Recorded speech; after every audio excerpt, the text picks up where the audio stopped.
Hello everyone and welcome to Wowhead Weekly number 216. The holidays are just around the corner, but we're still managing to fit in another Wowhead show as there are more new things to talk about.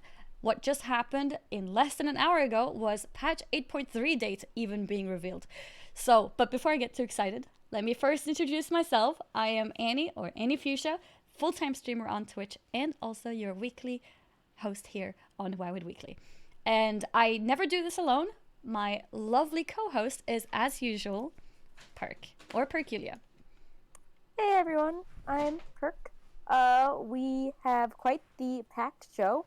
We have had 2 PTR builds since our last show, including a transmog backpack. More importantly, we had the patch date. As Annie mentioned, we've had 2 patch dates. We've had 8.3 and Warcraft 3. But the most important announcement is that we have a special guest on the show. You might remember him from the summer, and he's back. Please give a warm welcome. Special guest, Brutal.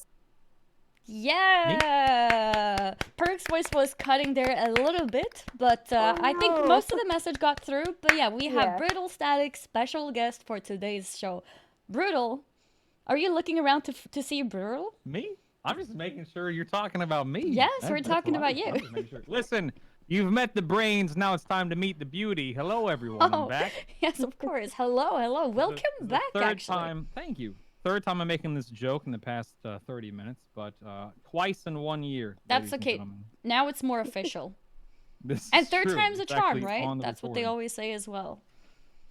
Well, it's debatable, but we'll find out as the show progresses and as I talk myself into corners and smile and nod a lot. That's really all I'm here for. Smiling and nodding. Okay. That's it. That's all I got. Apparently, that's a good thing to do. Also a full-time streamer like Annie. Not nearly as good. There you go. Probably better. Not nearly as good. Yes, nope. Probably better. That's not even debatable. That's a big no! For the Horde, these are your emotes? Oh no! Yeah, he's providing the Horde presence. Oh, yeah, boy. Perk. Maybe we should take the word special back now. I don't know. We upset some viewers last time. I was very pro Horde last time I were here, and there were some nasty comments about that. I felt like it rubbed some people the wrong way, so I just want to go on record right out of the gate. Horde is the best. I just wanted to say that. No. I don't want to rub anyone the wrong way. Not even keeping it to Horde yourself. How dare you? In every way, shape, and form. Whoa. I do have to say, for a Horde player, you have a pretty good Christmas tree in the background. Thank you. It's not burned down. It's not burned down. Thank God. Yeah. Sylvanas nowhere to be seen. Funny. Of course, we packed this away last year or early this year. Took it out of the box, set it all up, and I had 4 strings of light, and 3 of the 4 strings no longer worked. And this 4th and final string, which does work, only half of it works. So what you see is a very poorly lit Christmas tree that somehow still doesn't look that bad, I think, in the camera. No, but there were a looks lot great more on lights camera. last year. So. Well, I'm I glad think it you still like looks it's good. Not going anywhere. Yeah, awesome. Oh, you mean so if we didn't like it, you wouldn't remove it for us? I would not remove it. Nope. Okay, good to know. Staying. Priorities are set. That's good. Good to know. But yeah, we have quite a few new things that happened. And like I said, just under an hour ago.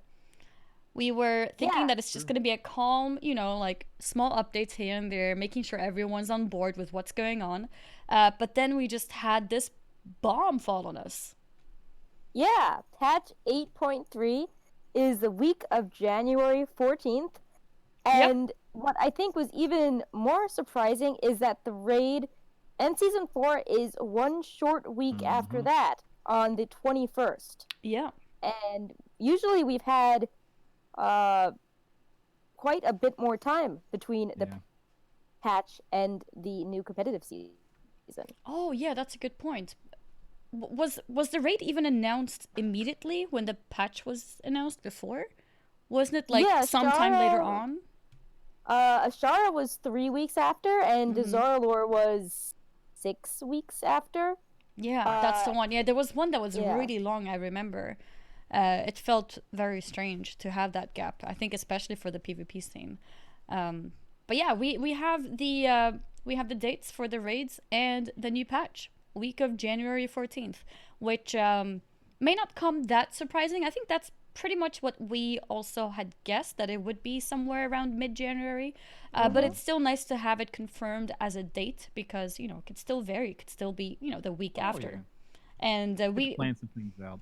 Yep, and we didn't expect the raid to be already announced a week after that either. So that's quite a bit. And we were even speculating whether this would potentially be moved ahead even longer because of Warcraft 3 Reforged being announced as releasing on January 28th. So that means there's a lot of new things in a very short amount of time, which is also a very interesting choice. What do you think about that? And we could also have Classic with Blackwing Lair. That has to come at some point. That's early 2020. Yeah. So it could be a really busy, jam-packed time. But what I'm curious about is, we don't know if there's a patch 835 plan. You know, N'Zoth is the final tier, and that Shadowlands demo seemed very bare bones. So are we going to have, you know, a year of the 8.3 raid? Because if everything is coming in January, do we have any more content planned for Battle for Azeroth? Or will it be a pretty long Shadowlands wait? Yeah, that's also a very good point. I hope not. Yeah, I hope. Day, like, I hope they don't do I that. hope not. Yeah. Yeah. I feel What that else the is there to second say? half of this year was really light with how, you know, Yeah. Eternal Palace dragged on, and then 825 was a really cool cinematic, but not a lot of stuff to do. So I guess they could do an 835 and then push the Death Knight Part 2, you know, Wrath Invasion earlier in the year, so that's not, you know, like a 1 week pre-patch, more of a longer transitional event.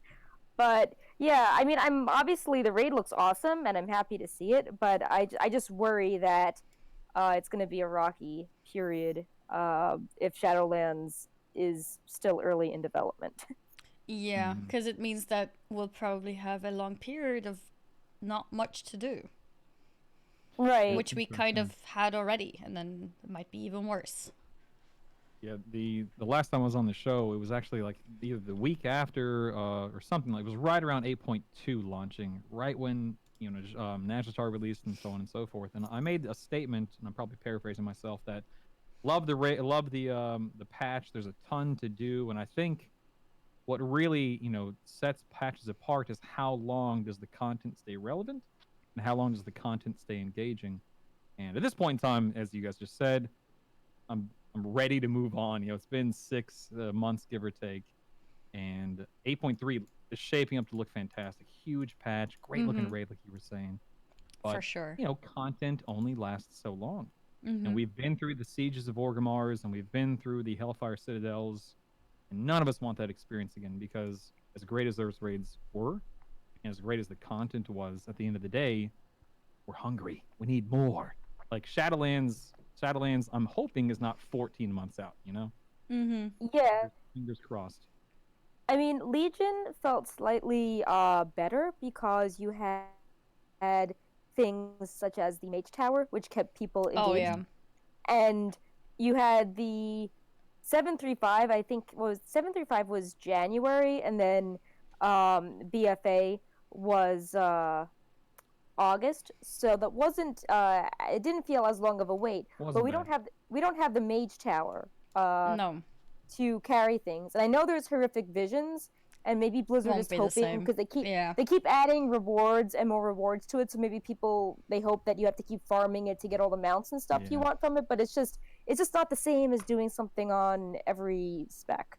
No. It's not. Because you're not motivated. Like, repeating content over and over to get a mount is different from repeating a content as a different spec, as a different class. Because then you're spending time learning that class, learning that ult that you may otherwise not play at all. That's what happened to me with the Mage Towers. So it was really fun for me to, you know, challenge myself in that way.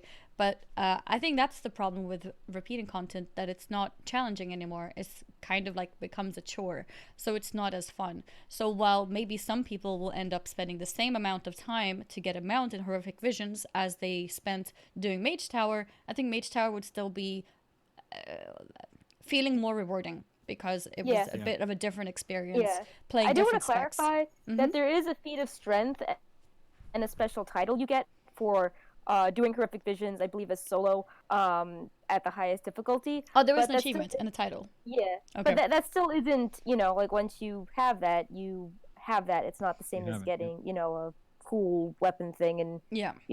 it's And you don't care you about can titles just, and alts switch- either, yes. right? Yeah. Plus, it's like you just do it on the character. It's not like, oh, I have to do it on, my healing spec and then swap to my tank spec. It's just you get it done. Mm-hmm.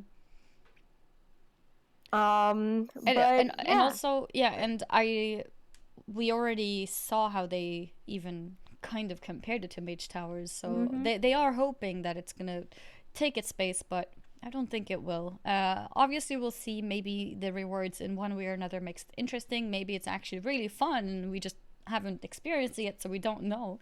But it is a little bit worrying if we got the latest main patch in Legion in January and BFA came out August, because Shadowlands is definitely not coming out in August. So that means the waits will be longer. So we will need something in between, maybe a mini raid of some sort. Because I think you can farm the assaults, but it's not the same. It doesn't feel like it's the same as a brand new zone, like Timeless Isle or Tanan Jungle or Argus. Like, Yeah. I know that, yes, in the assaults, like there are 2 new factions that you were in rep with, and there are rares, and depending on what assault is up, there's a rare. But I know people like their new zones. It just feels fresh that way. Yeah. No, Annie, for we have sure. mute buttons for a reason, okay? Please. Yeah. Please. We're trying to hold a conversation here, for the love of Peter. The worst part is I'd have to mute on stream separately from muting like in Discord, so one of you guys would still hear it. Like, where do I prioritize? No, thank you guys. I saw a comment in the chat about holding hope that they'll bring back the Mage Tower in some way. I am too, but I have given up for this expansion. I don't think they will, simply because the horrific visions have specifically been introduced in a way comparing it to Mage Towers, so that tells me that there won't be anything more similar to Mage Towers than that. But I think that hopefully they will see that we missed that, and whatever they have in store now still doesn't feel the same. So maybe we can hope for it in next expansion instead. Somewhere where we can have unique rewards on all specs or all classes, giving you some kind of reason and motivation to play alts for cool reasons. Just bring back the Mage Tower, but add a few corruption mechanics and have the reward be a corrupted artifact skin. And yeah, problem solved. Nice. Yeah, that's a good idea. That's great. Let's go for it. Corrupted skins. Very nice. I'm not sure we're gonna. Oh, go ahead. No, you go ahead. I was just saying, I'm not sure we're gonna see much. Like, I don't think we're gonna get another raid. I definitely don't think we're getting a Mage Tower. God rest its soul. Feels bad. Something a lot of us have been saying, individually, collectively, is that you look at patch 8.2, you look at patch 8.3, and you see a lot of reused assets or even reused zones. Like, God, I love Oldham. Genuinely, my favorite zone. Oops, I just hit my desk. Sorry. My favorite zone of all time. I love the architecture. I love the outdoor experience. I love Oldham. It's beautiful. I love flying through there. Whatever. Veil of the Eternal Blossoms. It's getting, healed, whatever you want to call it. And I love revisiting these old zones. But I think one of the primary reasons we're going back to Oldham and Veil is because those zones already exist. There's very little they actually had to build or do, which just focuses more on Shadowlands. You get more time investing into the new expansion, new experiences. So, will we have an 8.3.5? Probably. I mean, I can't imagine we wouldn't. But new raid and stuff, I doubt it. I think Blizzard is, for all intents and purposes, full steam ahead with Shadowlands development, and I'm okay with that. I just don't want 14 months of 8.3. Yeah. I just don't want it. Yeah, like if they sacrificed some, like a new zone and some interesting new assets, I hope that cuts down on the wait. Yeah, I think there could definitely be something to give us something to do without it needing to be a raid, but it's gonna be tough, I think, especially after the wait for this patch. Maybe they're hoping that with the help of Classic and with the help of Reforged, the time won't feel so long. But I don't know. They could also move up the Death Knight invasion event because they were talking True. about how leading True. up to Wrath, that event was popular and wanted to do something similar. Yeah, that's a good one. That's a good one. I think they can definitely extend on that and make it a lot bigger than previous events like that. And could start teasing more quest lines with Sylvanas. Like, for example, when you got the Shadowlands pre-order, you had that little quest to do the transmog that was sort of, tying things from one expansion to the other. Maybe they could hotfix in, I don't know, some little quest lines here and there that would start moving the story in the direction of Shadowlands. Yeah, that's actually a really good idea. Maybe that is what they're planning to do. Fill in a lot of that time with pre-expansion content. I know a lot of people love Icecrown or just love Northrend in general and love this sort of Lich King thing coming back. So having things that builds hype towards that is definitely something I could see happening. And people will probably spend time in that. Like you said, the pre-event back then was also very big, so I could see that. You could tie something with Icecrown Citadel, make people go back into the raid or, actually learn about the origins of the Lich King, do some stuff. So yeah, maybe especially for people who didn't play back then, maybe there's still a lot of players who never went to Northrend because you don't have to anymore. So maybe reasons to, or give people reasons to fly there and see what's going on. I could also see them wanting to do the pre-patch fairly early because they have that whole, level squish going on, and I'm sure they want to iron out all the bugs with that before, Shadowlands begins in earnest, and you have people racing to level and, get world first, and, get the people in the pre-patch sorting things out before the influx of players comes back with Shadowlands, and all of a sudden that's a very good big bug is point. exposed. Level revamp will actually feel so fresh. Yeah, go ahead, Brazil. I'm so pumped for the level squish. I think it's probably one of the best things that Blizzard could do for the game and for the players as a whole. Oh my goodness, man! Leveling to 60. I could talk about this for the next 2 hours, so I'm gonna stop myself because I just. We have 2 hours. Go. Yeah. Okay, listen. So Henry Cavill. Maybe. Yeah. Henry Cavill's been making the rounds doing his Witcher interviews because the show comes out I think tomorrow. And Henry Cavill, for those that don't know, played Superman, playing Geralt in the Witcher series. Great actor, great guy. He has been playing WoW for a long time, and he actually got a phone call during a Cataclysm raid to play the role of Clark Kent / Superman, so that's cool. So he's a big fan of WoW. And he said, he went on record saying that he's not too thrilled with the idea of jumping back into retail because it's 120 levels. That's a lot of levels for the average player to look at and be like, well, that's a big number compared to when it was only 70 or 80 or 85 when I last played. And he said with the level squish coming, that he's actually excited to get back into retail. He's been playing Classic a little bit because 60 is a much smaller number to deal with. Yeah, it's overwhelming. Even though comparatively, like hitting 120, as we know, is nothing, right? It's quick, it's easy, whatever. Yeah. But to the average person from the outside looking in, point is, I'm excited. I'm pumped. Bring on the level squish. Bring on the stat squish. I'm excited. I haven't wanted to level a character from 1 in a long time, but I can guarantee you it's going to happen.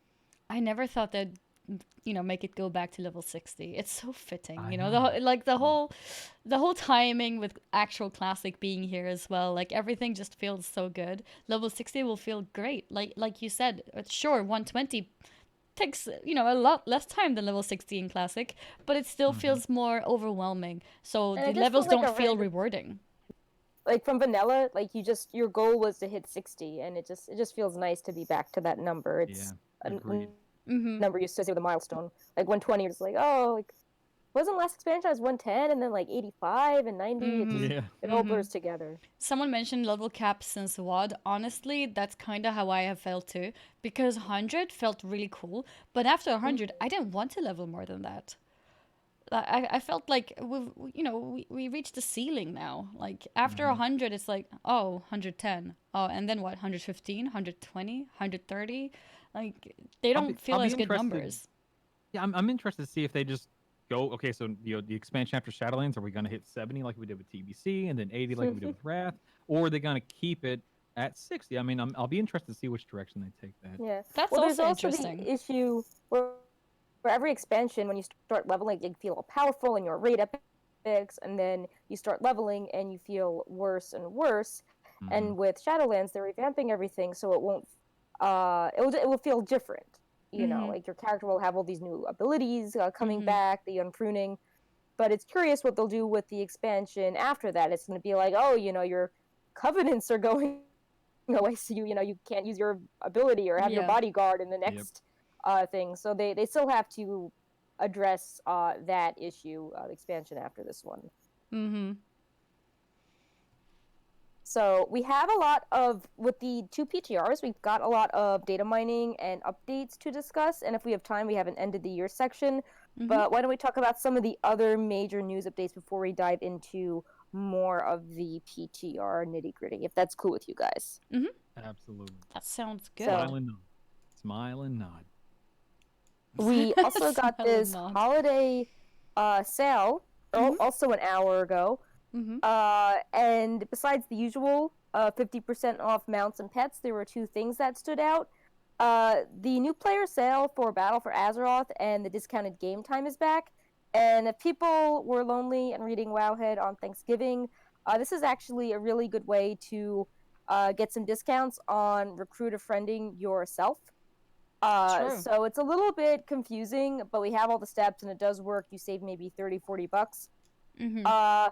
There is, in place of that weird FOMO last chance bundle that they were pushing on us last year, there is a cat pack bundle instead. So I'm a bigger fan of cats than get this digital mount. We have no digital space for it. Buy it now. OMG. Oh no, running out of digital space. How it seemed to be received a lot better this year than last. But were these archived pets and mounts? No, these are just... Okay, so it's just a bundle. The ones from last year, price. Yeah, the ones from last year they got rid of. The ones this year, they're just like, here's all the cats. You get a discount on cats. Okay. Cats for everyone. Yeah, quite literally a cat pack bundle. So if you guys are interested in that, if you have ever been interested in collecting the cats from the store, they're now available for a better pack price. Yep, and I'm sure the gear store will have a different discount code every day, and they will send you many emails about it when they have a new discount code. Yeah, and if you own some of these already, it will take that in consideration. Oh, we said cat, so she's here now. It will take that in consideration, so your price will be lower the more of them you have. So if you're only missing one of them, then the price would adjust accordingly. Yeah, I'm really happy there was no, get these cats and the cats will be going away. So I'm glad Blizzard realized that people did not go for that last chance bundle stuff last year and didn't do the same this year. Yeah. I wonder how many people actually bought them, and we don't have that data as far as I know, but I can't help but wonder if they actually made as many sales as they were projecting to. Right. Or if it was like a last-ditch chance to get some numbers up and then everything became chaotic anyway because then the layoffs happened soon after that on the earnings call.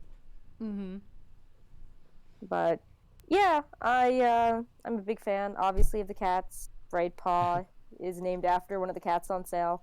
Oh yeah, so, true. Yeah, I love the artwork and the video for it. It was super cute. Yeah, they're really pretty.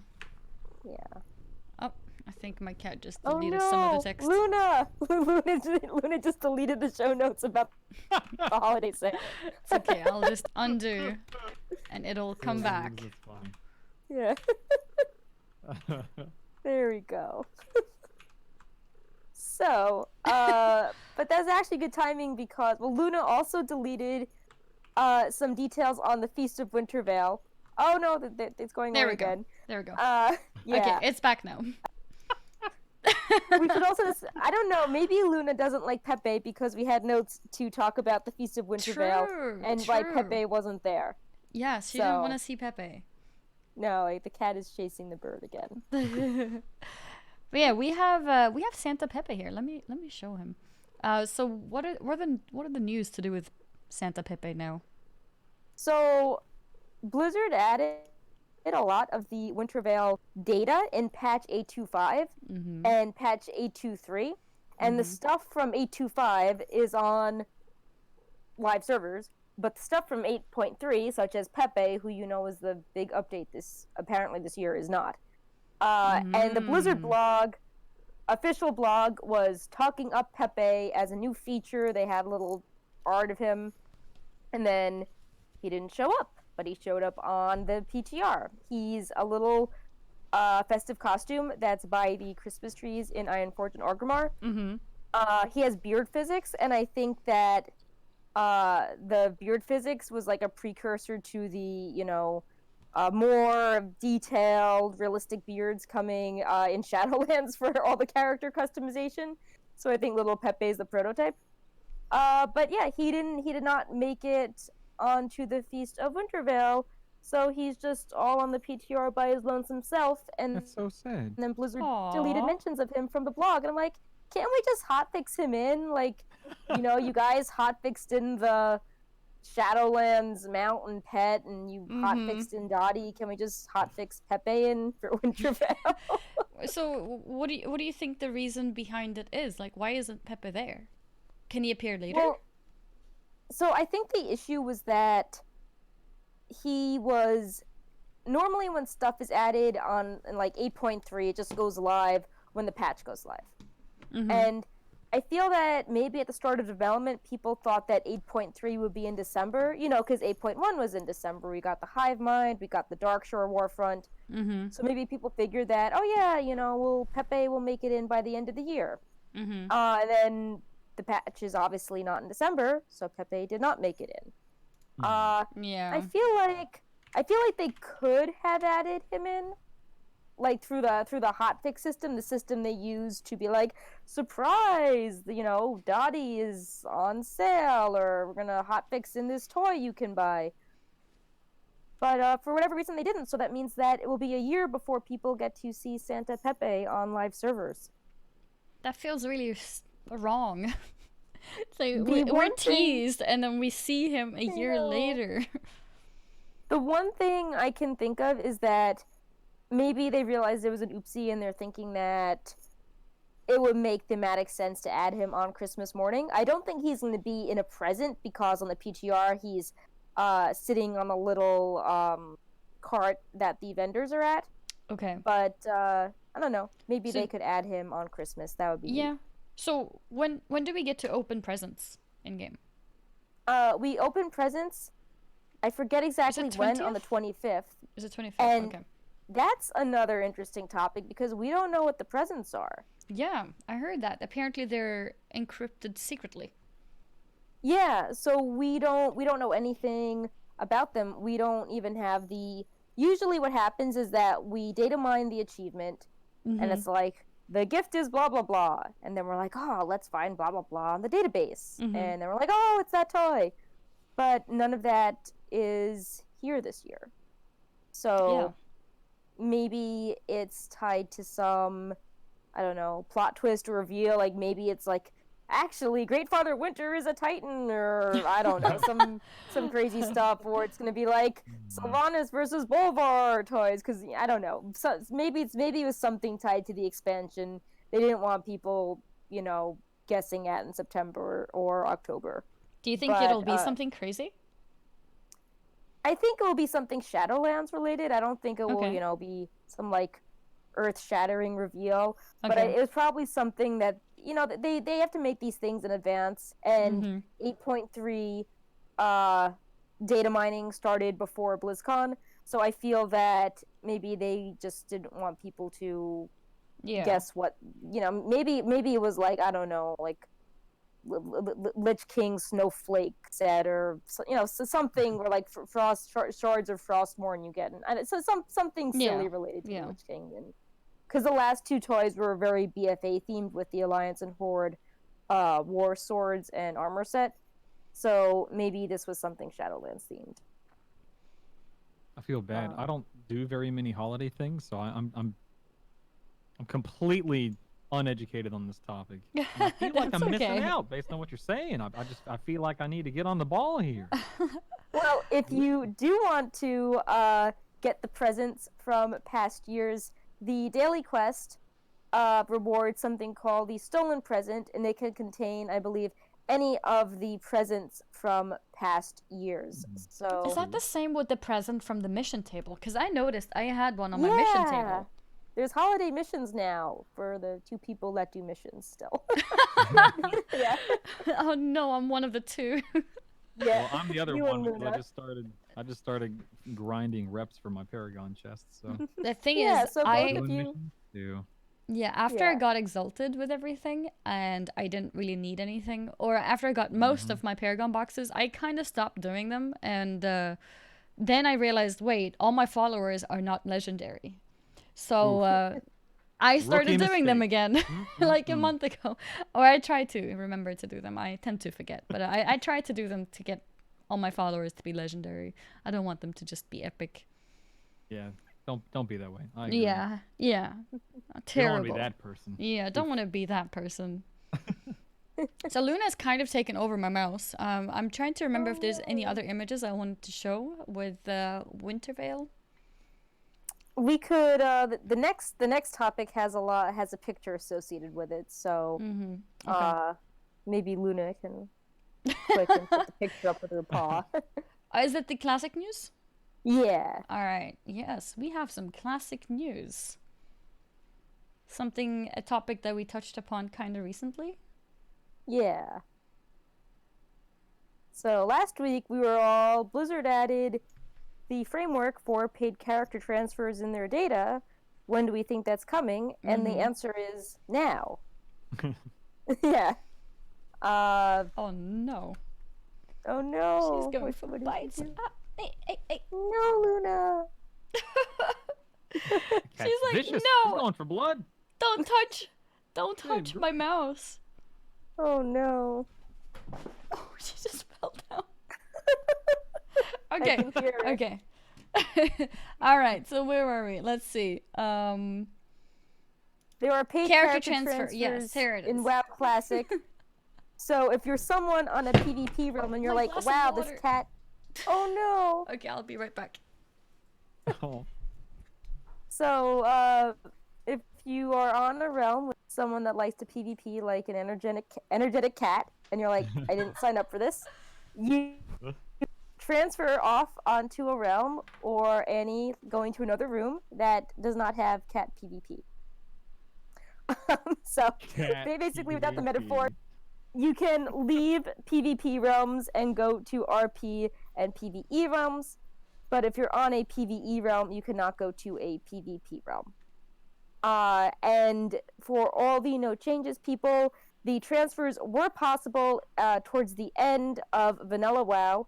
Obviously, we're not in phase 6. We're sort of in phase 2.53. But it does seem that maybe Blizzard was moving this up with battleground issues, people realizing that it's not really fun playing on a PvP server and being ganked all the time as they're trying to level, or people trying to, grind out the honor system and realizing it was very difficult on high population servers. So it does make sense why this was implemented now before the holidays. Maybe some people want to actually have a peaceful, marathon session over the holidays playing WoW and not being ganked every few minutes. No changes. Well, it was changes. in Vanilla WoW. Yeah, actually, when was the date that they released? Because I don't remember when the actual. I think it was 111. Because I What remember. next round is? My numbers are probably a little off, but I think there was a 90-day cooldown on transferring, and then that got reduced to 30. Yes, it was a and then really long 3? time period. Something Yeah. like that. I can't remember. Yeah. Exactly. It's been a long time. So When they got introduced, that was exciting. yeah, I was we were discussing this last week. I don't know if Annie is sitting back down, but we were discussing how, with how AV is not really how people remember it. We were kind of thinking it might be nice to move away from some of these no changes and do more things like, let's actually create a multi-day AV because that's in the spirit of classic versus oh, this NPC had this much HP, and Mhm. who cares that it's a 6-minute AV? That's how it was back in the day. Because definitely, I feel like everyone was really looking forward to Battlegrounds and PvP, and then that came out and it did not live up to the hype, and it even kind of turned people off of it. Yeah. So yeah. I mean, God, I shy away from saying this, but I'm jumping in, Perk. I'm Oh jumping in. no! The- Oh boy, here we go. I don't think the expectation will be there for the expectation of things being the same or feeling the same will never actually live up to its its name just because that's just not how it works. But I don't we don't need to get into that. I see we're back on the channel. We're back. I'll stop talking. Oh no! Close. That was No, no, close. no, no. You can talk. I'm still drying up a few things on the table because my What water. happened?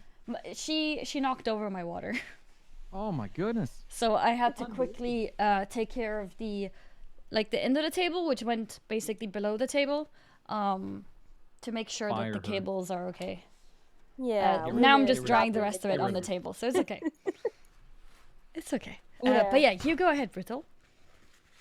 You're doing it.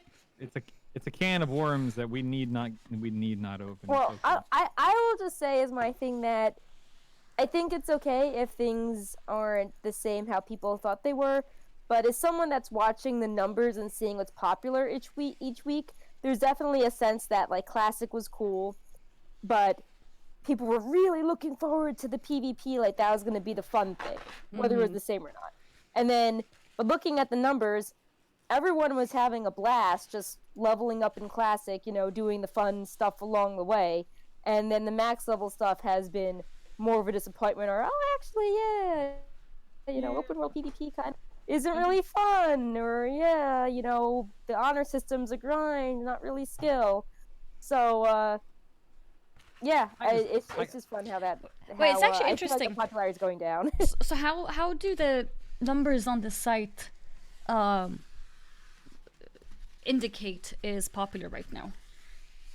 So I mean, like we might see, these are not numbers at all, but like for example, we might see that in October, there are always at any given moment like, 300 people reading a classic year guide, but then now there might be 100 people reading the gear guide and like nobody reading the leveling guide, stuff like that. So we just see overall Yeah. trends, and we're like, oh, less people, or we'll be like, oh, Blizzard launched Battlegrounds, but we don't see that same traffic going to the Battleground guides because Yeah. we Like just no one observed checking AV, Warsong. Everyone's and just like checking Warsong AV. is untouched. 'Cause, Yeah. why do Warsong? Yeah. Why would I So- do Warsong if I get more honor doing nothing in AV?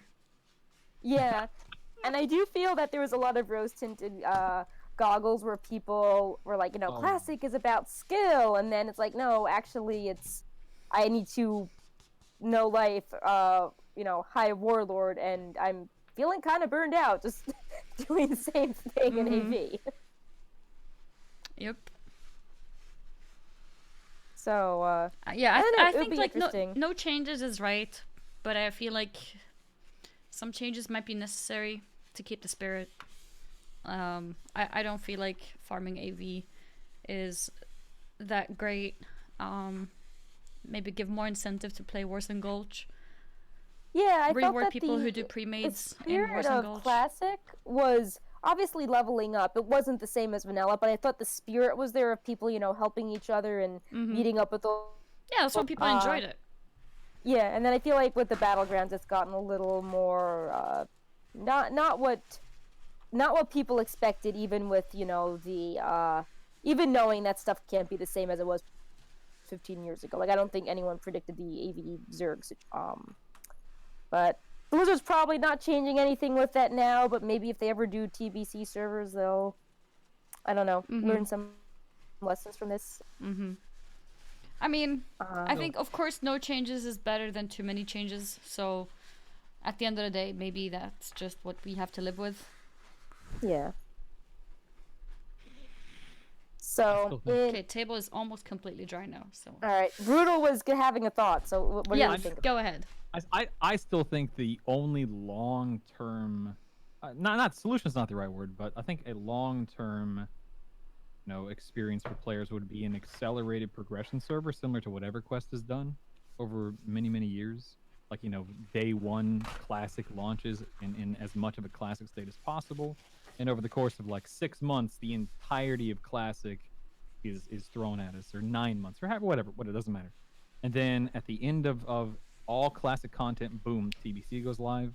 Then you have 6, 9, 12, however how many months you want in TBC, and then boom, Wrath goes live. That way you're always progressing, always advancing, always, chasing after something. There's no lulls, there's no drought, there's no, and you're not, like, as an example with classic, my god, it's molten core. Like, there's nothing to do in that raid. It's not skill based. It's not. You can't unlearn something that was learned 14 years ago. Because was what, March of 2005 when MC came out. Doesn't matter. The point is, God, I would love to see that. I'm not here to rain on anyone's parade, because if people love classic, then good. Let them love and enjoy what they want to love and enjoy. There's nothing wrong with that. But it's only gonna last so long.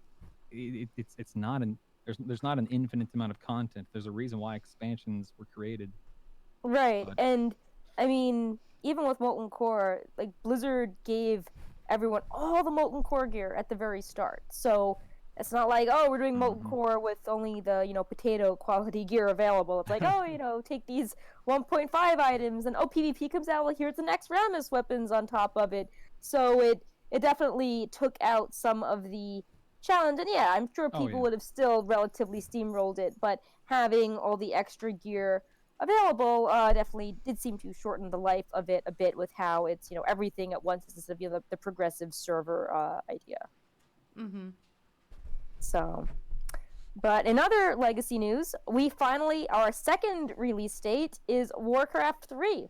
It is moved back to late January 28th to be exact, the week Mythic Ny'alotha opens. So Blizzard is not really expecting any Warcraft 3 streamers to be raised to world first here. No. And I think we all knew it was going to be delayed, but did we expect a January date? Does that seem to make sense for people? I expected it later than that, in all actuality. You expected it to be later? I was expecting, yeah, because I had no faith in as we got closer to 2020, I had no faith in them launching it by 2020. And I thought we were going to see something toward the end of February, beginning of March, to not coincide with what we all expected 8.3 and Ny'alotha to be released on. So yeah, it's interesting. Like, I wish it wasn't being released in the same week, because I would like to play and stream it, but I've got to farm all my stuff for Mythic Rating, so I won't be touching Warcraft 3 for a while, sadly. Yeah, I feel Go ahead. Like, I know, I don't know if it's confirmed, but I thought I heard in some interview that Blizzard was trying, and originally was going to add some more, like, side missions or stories, or add some dialogue here and there to tie in what happened with Warcraft 3 better with the WoW retellings of stories. And no changes. Yeah, and I think they decided that they were just going to go back on that, and that, to me, that seems that they ran out of time to work on it. But if they're already delaying it, I would have liked to have seen, some of the language fine-tuned, or maybe, you keep the silly language in the main mission, but you add, like, a little side mission to know what's, happened to a character, like the guy behind, Keldalar. Maybe his story could go in more detail, because you learn about him in Northrend, and he's obviously a big part of that Warcraft 3 mission, stuff like that. I think they were also saying that they were going to not touch as many cutscenes or cinematics. So, I don't know. I feel like once you're going to dig yourself in a hole with going later, maybe they could have delayed it another month. And But, yeah. I mean, who knows if the stuff I'm suggesting would have required, like years of time versus, a month of time. Yeah. We'll have to see. But I would have, I think because they are revamping essentially the same game, that you need it to look and feel really good, because what's the point in relaunching revamped game if it's not it's buggy, and you're going to say, well, I'm going to use the old, crappy looking version because it runs better. Yeah. No, that makes total sense. It's interesting because both games, or well, one is a game and one is a patch, that both were announced today for January, both 8.3 patch and Warcraft 3, the whole game. because, like Brutal mentioned, you probably won't be able to play it if you're mythic grade or if you do anything really on a kind of like competitive scene, because you need to spend that time farming the raids and new dungeons and everything to upgrade your gear to the next levels. So it does feel a little bit like they might have made it less hype because of that. If they were gonna release it in 2020, they might as well waited another month, like you said, Perk, because I think that would have made more sense for a lot of people. A big percentage, I'm sure, of people who play Warcraft 3 probably play retail WoW too.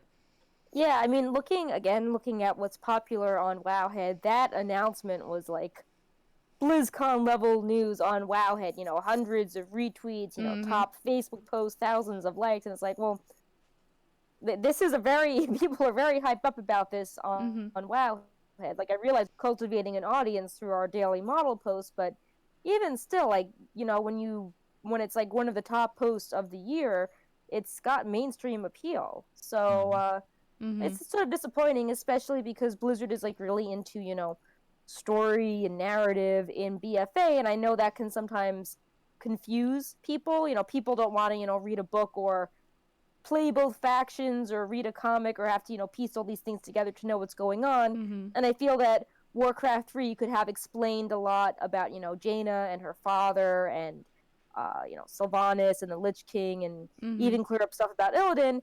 And I don't know, I feel like it would have actually been like a game that explains the story as opposed to having to, to read the quote boring thing like a book or comic. And kind of feels like a missed opportunity that they're making people have to choose between the patch and the other Warcraft game. And also, yeah. Go ahead. Oh, okay. Mine's a quick comment, so I'll say it. Also, considering that Blackwing Lair is probably very shortly after that. But yeah, now you can go ahead. I was gonna say silver lining, even though a lot of us will be too busy to play Warcraft 3 to any real or extreme extent for a few weeks after it launches, that does mean that more bugs will be fixed by the time we get around to it. Yes. So. Thanks, guys. Appreciate it. Yeah, so we just go ahead and thank the people who played immediately. Like, thanks for beta testing the game for us. Yeah.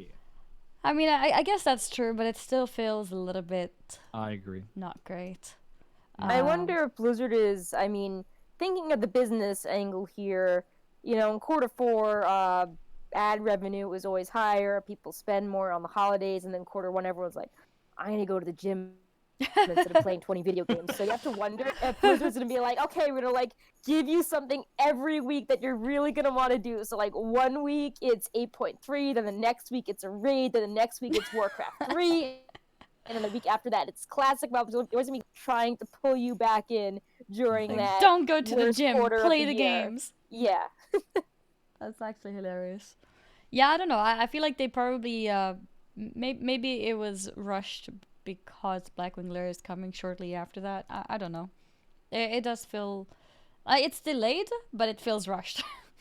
Yeah, and you also have to wonder if maybe other games are launching as, the months roll on, and then convention season is getting closer, so maybe they figured, at least in January, they would have a fair shot at getting the most amount of hype without being, overshadowed by other competing games. I wonder how big the dev team is for the Warcraft 3 remodel or remaster. I feel like it's really small, and just seeing the setup they had for Warcraft 3 at BlizzCon, it felt very low tech, like a bunch of guys on a sofa in front of a projector. I don't think they were on the main stage. Like, it didn't feel like a big budget elaborate thing. She's trying to drink water from my glass, which is almost empty. So Luna, she's putting her head in the glass, but there is no water there. Very nice, Luna. I knocked it over. Now there's no water. Yep. before we go ahead to the next topics, I would actually like to thank some subscribers. Some subscribers, if I can speak. I have a few people here. We have Ashley Bithia with a 20-month resub. Lincoln with a 24 months resub. That's exactly 2 years now. And wait, I can't say and because there's 2 more. So no and yet. RS Wadi also subscribed to the channel, so thank you very much for that. And last but not least, Manic Knight. Oh, never Nope, mind. you're wrong It's again. not last anymore either because we have another one. Aw. Ashi The Ballsy. gun. Jumping the gun. Thank you very much. Oh no. Do I get punished for saying the wrong thing? I hope not. Am I Oh, no. excused? I hope I'm excused. Yes. I think you're okay. Okay, I think- nice. I already Oh, had to Ketsu deal says with yes. drying Uh-oh. up my whole table. I've been punished enough, okay? But yeah, cat will thank you keep guys in very mind. much for supporting. Yeah. And now, some On more with the PTR show. talk? Yeah.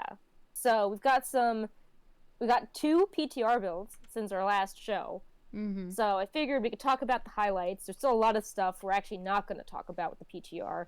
Mm-hmm. But yeah, if anything still seemed interesting, we can say a few words on stuff we have linked, and if something is interesting, just move on to the next topic. But one thing that I thought was fun, and a lot of other people thought was fun, is that there's a toy in the PTR where you kill your own faction to serve N'Zoth, and you get a toy and title out of the deal, and you look very cool and voidy as a result. Yes.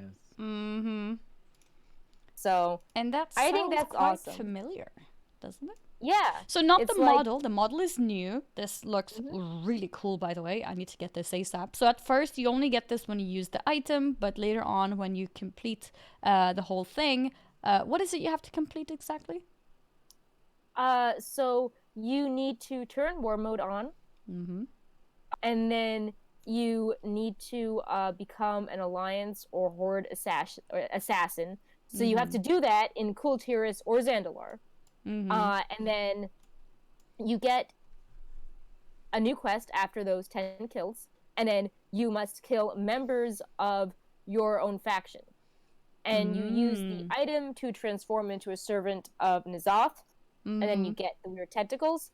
And once you have that, once you get that quest after Alliance Assassin, you must then kill 10 of your own faction members without dying. And meanwhile, you're like neon purple with 10 so big arrow above your head. With a Perk big is so arrow on excited your head? she can't even stay connected. This is incredible. So excited she's disconnecting. Yeah, that's a nice one. That's a good one, Brutal. Yeah, so are you saying that you look different than this Shadow Priest with tentacle thing? You said you look neon pink? Oh, sorry. I was saying that you turn purple with these, neon shiny tentacles. So you look very Gotcha. conspicuous Yeah. when you were like, "Oh, I need to kill 10 of you, and I can't die, and I'm just, purple with a bunch of flashy wiggling things. Don't mind me." Yeah. And here it is. So it's it's looking a little bit like a Shadow Priest with amazing. tentacles sticking out. Looks pretty And cool. So you will get a toy version of that once you get the 10 kills, and the title Servant of N'Zoth. Yes, and then you can permanently just switch on the look whenever you want to. Actually, I think you still take the damage and become hostile, right? Yeah. Yeah. And you speak in the language of N'Zoth, which is cool. Okay. And I believe even in assaults, some of the things like the annoying worms turn neutral as well. Oh. So you should use it in assaults. Yeah. Nice. That's cool. Yeah, this reminds us a lot of the PvP item from back in MOP, Timeless Isle, where there was a toy that made you, what's the word? The Censer of Eternal Agony for the bloody coins. Yes. You turned yes. all like translucent and all, I think. Yes, yes. So you become hostile to your own faction. In that case, you had to have a lot of kills. It sounds like this one is a lot easier because you only need 10 Yeah, for each but faction. you can't die. You can't die though. Yeah, that's a good point. That's a good point. So the challenge is a little bit different. Gonna murder everybody. It's gonna be glorious. Spoken like a true warrior. Are you a warrior? I am a warrior right now. Oh, there you go. Well, there we go. True. That's true. So yeah, Another you do this and you get the interesting- go toy ahead. and the title. And yeah, go ahead. I want to throw be a second step because there's also the Ivory Talon from Legion where you had to kill things, but then after a certain point, you got an upgraded version and you could kill people in even more places, and then you could hit Exalted and get special Amount. items. Yeah, I remember. So that's all Mm-hmm. interesting. But yeah, Yeah, maybe there'll be like a follow-up after that. Yeah, Mm-hmm. because we already have the eyeball helm, and then people being like, I can't believe that, is N'Zoth truly gone? And Mm-hmm. then we have this toy, Mm-hmm. which is furthering N'Zoth. And actually, let's jump around a little in the notes, because if we jump down to the notes that are talking about Mythic N'Zoth's secret last phase, I think that is also very interesting and relevant to what we're talking about. Because on Mythic N'Zoth, the last phase is... Go on the page. As N'Zoth the Corruptor's tentacles tighten on the Chamber of Heart, Magni and Mother begin unleashing the fury of the Forge of Origination to put an end to the Corruptor's plans. Or so they hope. Yeah. Or so they hope. I really like that. Yeah, so I don't know, it's like, is N'Zoth still around in some form? Have his minions with the eyeball on their head and this toy done enough damage to each other that it doesn't matter what Magni and Mother do, we're still kind of in trouble? Mm-hmm. I don't know, it's just interesting. I like how it's ambiguous. Mm-hmm. I like it too, because that feels more old god like content. I was actually going to be really disappointed if he's just like, okay, defeated, there you go, bye. Because we are so strong and we kill anything suddenly. Yeah, it feels that, I mean, besides the people that were just following him with the eyeball on his head, now we also have the people that are like killing each other in the name of N'Zoth, and that seems very extreme to suddenly be like, oh yes, we all just happen to work together and defeat him. It's like, I don't know, these... Yeah, feels a little bit easy. Yeah.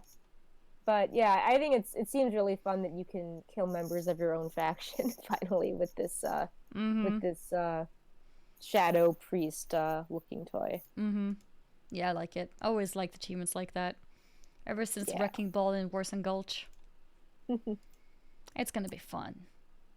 Heck yeah. Ooh, some other fun stuff. You guys know that we have mentioned backpacks a lot. Yeah.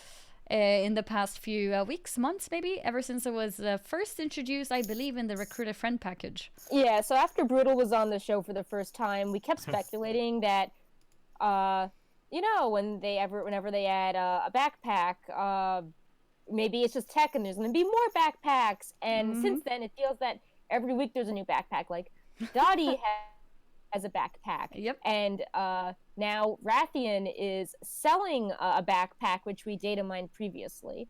And now we've learned that we can actually purchase and transmog them in our cloak slot. So you can have your very own backpack. You buy it for corrupted mementos, and counts as a cloak. So you can just transmog it over whichever cloak you're using. Yeah. Years past due. As a small side note, last build it was available for the corrupted mementos. This build it still costs corrupted mementos, but you need to unlock certain research from the Titanic research. Gotcha. So the cost is cheaper, but you need to put the mementos into the research. So you're still spending more mementos, just in a different way. Gotcha. And I think the backpack looks super cool. It does. Everyone loves it. It does. And it was mentioned in the Wowhead post as well, and I agree. It does remind of the sort of color and style of the Rathian gear itself. So that's cool. Yeah. Maybe his coat could go on sale because it's awesome. Yeah. Yeah. True. Maybe that's something we can expect. Yeah, and I mean, speaking of how some stuff now could be a test run for Shadowlands, like, we were talking about some other things earlier in the show. The backpack is an unconventional looking cloak, and we know that in Shadowlands, cloaks are doing really crazy things like, wings or tombstones and things that don't really look like cloaks. Yep. So I think the backpack tech is going to be further expanding in Shadowlands. I wonder if it was inspired by Fortnite, because I feel like Fortnite has a lot of different back blings. But I mean, there's probably a lot of games out there that does. It was just the first one for me that I remember like playing around with cosmetically. But it's cool. I mean, I definitely feel like it's influenced trends. How there's this game that they're lucrative, younger demographic, Twitch friendly game really likes, and they need to step it up in the cosmetic market. Yeah, I agree. My question is, what's next? Like, fanny packs, turtlenecks, Crocs? I think it would be cool. Fanny pack could work as a belt piece. Yeah, like I really like the belts when they have the potions and little bottles hanging off it, because that feels very realistic. Like some of the Volterra have. I also I feel like necklaces would be cool to show. Like, you're actually wearing the Heart of Azeroth. And as you level up your artifact power, it keeps getting bigger and bigger until your neck is bent over. And rings. I remember there was only that one ring that makes your black hand ice shine. Ring. Yes. Yeah. Why don't we have rings that are actually visible? And then you can, start styling with them. Rings, yeah. Yeah, like a red diamond or a fuchsia diamond or something. Yeah, fuchsia diamond. Yeah. Yeah, Brutal agrees. Make it happen. Rings, yeah. Rings, yay. No, I think that could be nice. And then matching with potentially earrings and customization. I mean, earrings and necklaces. I was actually reading a comment at the same time. Somebody says that they're doing some pretty huge leaps with customization in WoW. And I agree. Lately, they definitely are. We are going to see some... We're not talking about it today because there's not been any updates on it since. But there were some pretty big customization options coming in for things like faces, for example. We're going to see a larger variety of options of customizing your own face, more different, to the point where I think they might even customize eyes separate from other features of the face. Yeah, I know for Night Elves, they were talking about how the Night Elves can change the positioning of their eyebrows and positioning raise them of it too. amounts. Cool. Yeah. So that's definitely something that we will be seeing more of in Shadowlands, that is. So that's not yet, but soon. Belly button rings. Yeah, I'm not sure if we'll go that far. Well, now that, they have midriff bearing tops, and you can, strip down to different amounts. So, yeah, and you can transmog. You can transmog chests away, so you could make it visible. Yeah. So speaking of customization, that was our next topic, which was Death Knights got 2 interesting kind of cosmetic flavor updates in the recent PTR. Yep. I remember when Blizzard first changed the eye glow people on the were PT. angry. Yes. They're like, this is ugly, and it's like, well, yeah, they said it was incomplete, so it's meant to be ugly. Yeah, because they worked on the base at that point, right? They removed the general glow that was just there. Right. They made a real base with the eyes, so they look like eyes. And then they added the glow back, and they've got this cool, like, smoky glow to them that kind of reminds us of Bolvar's glow in that Shadowlands cinematic artwork. Because it's not just a glow, it's like a sort of... it gives like a shadowy impression of the glow coming out of the eye, outside the face. And let's bring up the Bulwark It picture reminds too. me of a toned down version of the Fel glow that the demon hunters have. Like the demon hunters, they really got Fel pouring out of them. But this reminds me of a mini version where they don't extend quite as far, but maybe up to their, eyebrows or so. Yeah. It's as if their soul is trying to leave their eyes, a comment in chat. True. I think it's very similar to the color of anima, the substance from the Shadowlands. So, it has a color? It's like a blue color? I mean, I thought I kept seeing blue, and it seemed to be the same color as the blue in the Curian zone. I think they look great. I recently started playing Blood DK alongside my Prot Warrior, and I think they look great. I can't wait. They do very look excited. great. You know what? Oh, you know what's gonna be really fun in 8.3?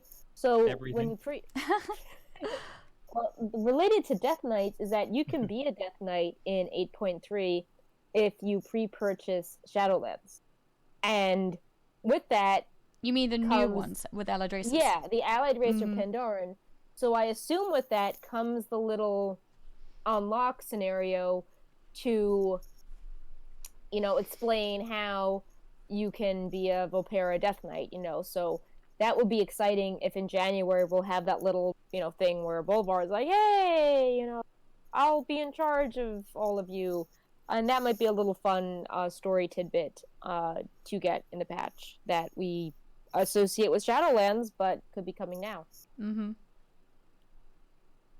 Because, the Lich King was sort of at odds with the Death Knights. They, rebelled against him, and now the current, the last, the next Lich King, even though his helm is broken, is now trying to lead the Death Knights. So I'd be curious to see that quest line. That could be interesting to play through in game if that's with 8.3. Of course, that stuff is all encrypted and not visible on the PTR. You can't actually log in and play Death Knights of any races on the PTR because that would spoil things. And the other Death Knight thing we have to share is also kind of story related. There is this veteran of the Fourth War ability for just the allied race Death Knights, and it's identical to what the Third War ability does, but obviously the wording is updated because Blizzard wants people to have the name reflect the passage of time. So, the earlier Death Knights died in the Third War, but the newer Death Knights are specifically raised after, falling in battle during battle for Azeroth. Yeah. So that's why they have the Fourth War and not Third War, which is, I feel like that's a really neat, small detail that they didn't need to do, but it's cool. I like a small thing, but it still makes you go like, oh, cool. Yeah. And I think that's awesome. Always nice. Yeah. So it's basically the same ability, right? But it just has a different name. Yeah, it's still a stamina gain. Yeah. It's pretty cool. I like it. Yeah, I wonder if they'll do that for other things because, I mean, there's a lot of stuff with WoW's history where the timeline doesn't make sense. You go to Orgrimmar and then you see you'll do a quest line a certain time and it'll reference a different war chief and you're like, this is jarring. I'm really confused. So I think that them doing little tweaks here and there to I don't know, but make the world feel a little stronger is a good thing. I know not everyone cares about this, and I'm sure most people don't even open their spell book or care what some stamina passive is, but I think it's nice that it's a nice little detail. It's the details, right? Yeah. The details count. Yes. So this next topic is one that the Wowhead team really likes. I know Annie will probably like it too, because we have been documenting the progress of raising a Shadowbarb drone. We are watching over an Akir egg, and at different stages you unlock a pet and finally a mount, and you get to name your pet along the way. And we reached a stage on the PTR where we unlocked a toy which covers your target in bugs, which is hilarious. And we need to feed the larva, and I think it's hilarious because we're stumped on how to feed them because the Akir, they're like, it would seem that the Akir are carnivores, but the only thing I've seen them eat are, well, us. So Mhm. I Yep. just love that we're like trying to raise, normally it's like, oh, we raised a cloud serpent or we raised a bee, and now it's like, oh, we're raising this horrible Akir that for some reason wants to eat us. Yep. So far we've unlocked the toy. I think it's bugged, so you can't do the other things. Maybe they want to keep that a surprise. But yeah, it's you can even name it as well, which I think is adorable. You can But it's name not him custom names though, right? Well, you choose between one of Yes. 4 names, Mhm. which is Yukar in Shaftyar, Bitey McStabface, Spike, and Reginald. Wait, there was a something stab face? Bitey McStabface. Oh my god. Nice. Wow. Yep. Bitey stab face. Hey, don't hate on Reginald. Yeah. Agus, I see that comment. Reginald's a great name. Yeah. Beautiful. Wonderful name. That is the name our author Neri has chosen, and she refers to him fondly in the article with that name, being like, "Oh, Richie has his own little pet pen, and oh, Richie wants to eat humans," and so. That's but yeah. amazing. And so far, this appears to be available to both factions. I know there was some discussion where people were like, the Alliance gets a bee, and this is like a bee with spikes, so therefore it should be the Horde bee. But both Alliance and Horde have access to the angry Akir bee. That's cool. Does it give a mount in the end, or is it just toy and a pet?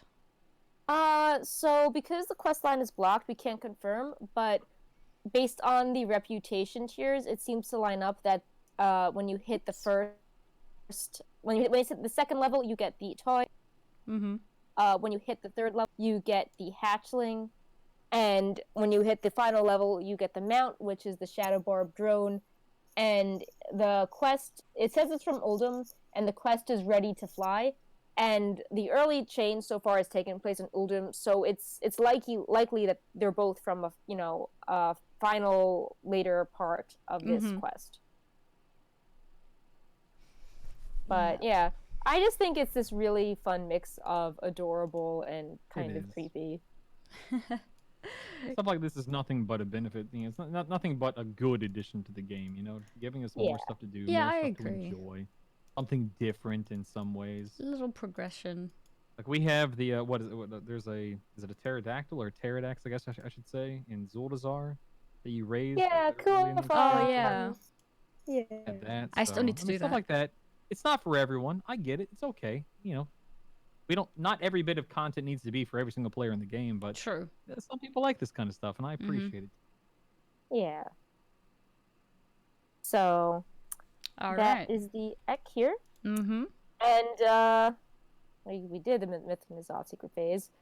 The next thing kind of goes back to what we were talking about 8.3 and running horrific visions. And I guess this makes a lot more sense now with the raid timing. The legendary cloak sanity effect, the wording was changed, and it doesn't seem like the legendary cloak will affect your sanity in the final raid encounters of Nyalotha. And a lot of people assumed, based on what Ian said, that this cloak may actually also come in handy when you face off against Nizak himself further down the road.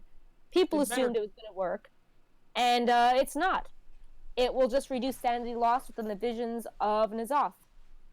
So it makes sense that with the raid is soon after the patch comes out, and Blizzard probably does not want people panicking and grinding the cape nonstop for progression.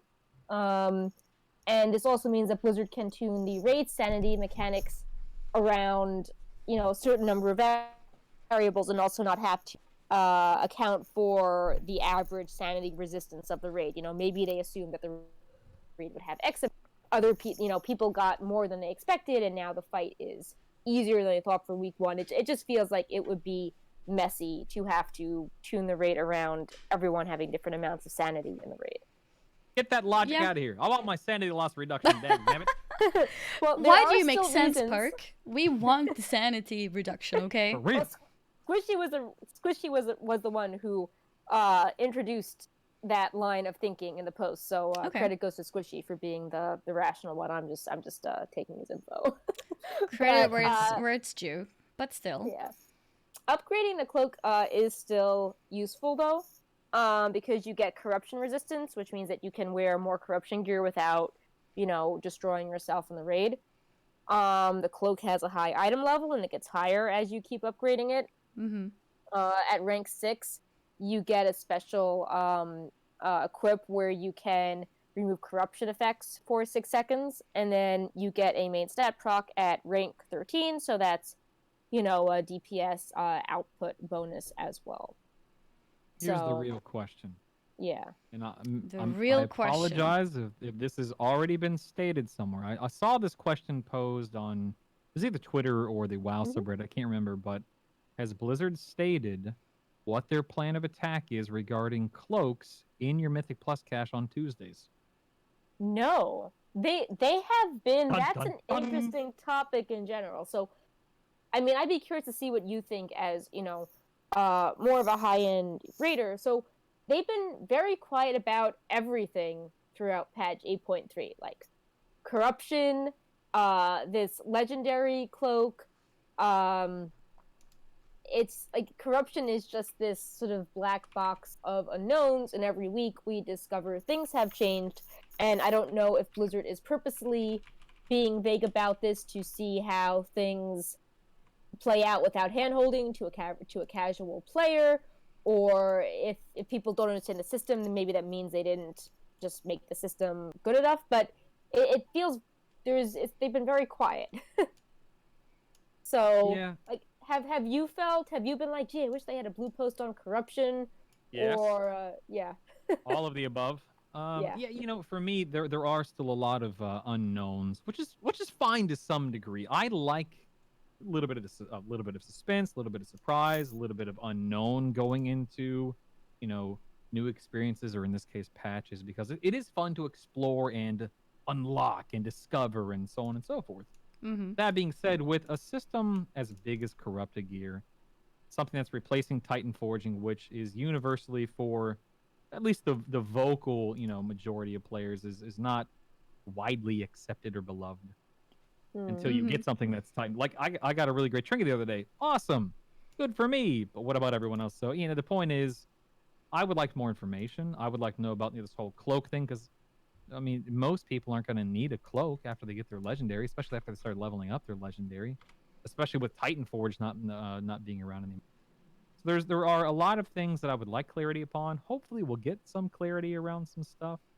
But as we've seen you guys, obviously, I'm an outsider in this case, but you guys, a Wowhead, how many changes have Corrupted Gear, or how many changes has Corrupted Gear gone through just in the last 3 weeks, right? Let alone the last 3 months. So yeah, every week it's like, oh, this has changed, and the cost of this has changed, and like, 1 week it's this weapon has this unique corruption proc, and the next week it's, oh, this corruption proc is actually from your mythic cache, and it comes with 50 baseline corruption, and you're just like, whoa, this is like rapidly changing every single week, which I'm sure makes things difficult for people planning, their mythic plus groups or our raid leaders to figure out a good, plan of attack.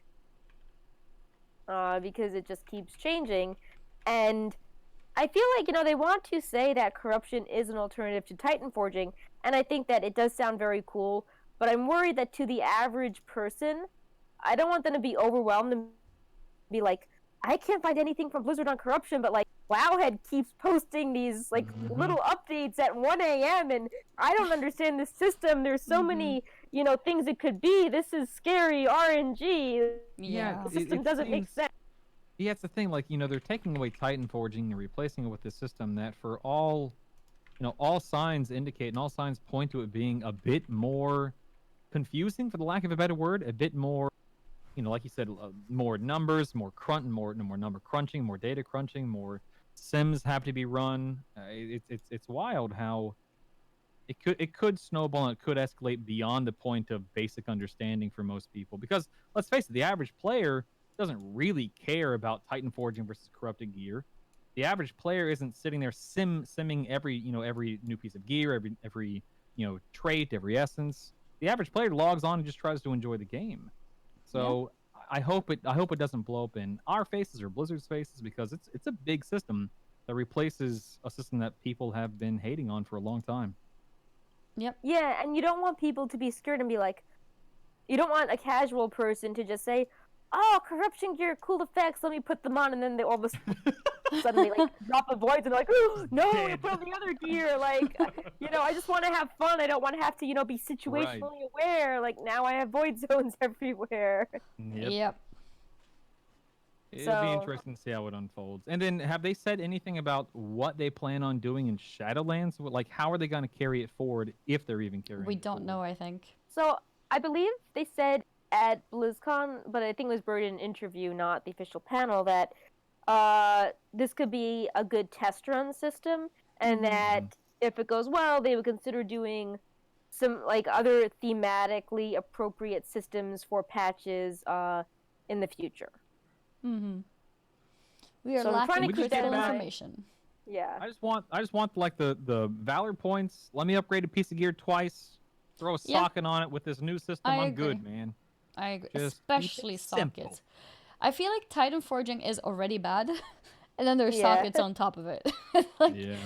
Yeah, and it's funny because Didn't think it people, could get worse, but it we were did. talking about Classic earlier, for all the PvP, drama that's going on, the gankiness, people really like the idea of just, doing their MC every week and working towards their best in slot set. Like that's something that is always popular on Wowhead Classic. People are still checking out those pages. There's something satisfying when you just get your full set.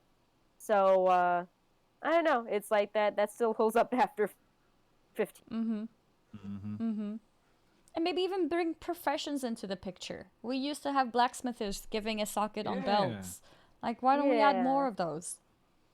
Add them on rings, like especially rings. I feel like sometimes the gem slots are worth so much that if you get a 430 with a socket, you would most likely use that above an item that's like 445 even without a socket. Isn't there the 100%, trash absolutely. ring? Even 450 if it's the wrong stats, especially on rings, because Absolutely. it has no base stats. So in that case, will help us out. Let maybe I feel like there's that Jill trash crafters. ring from the raid that comes with a guaranteed socket, but I think when there was a raid testing, the ring could then proc with a socket. A So you could have second two socket, sockets. yeah. Oh. Yeah, and you can't just do a trash farming group because there is no trash before the first boss.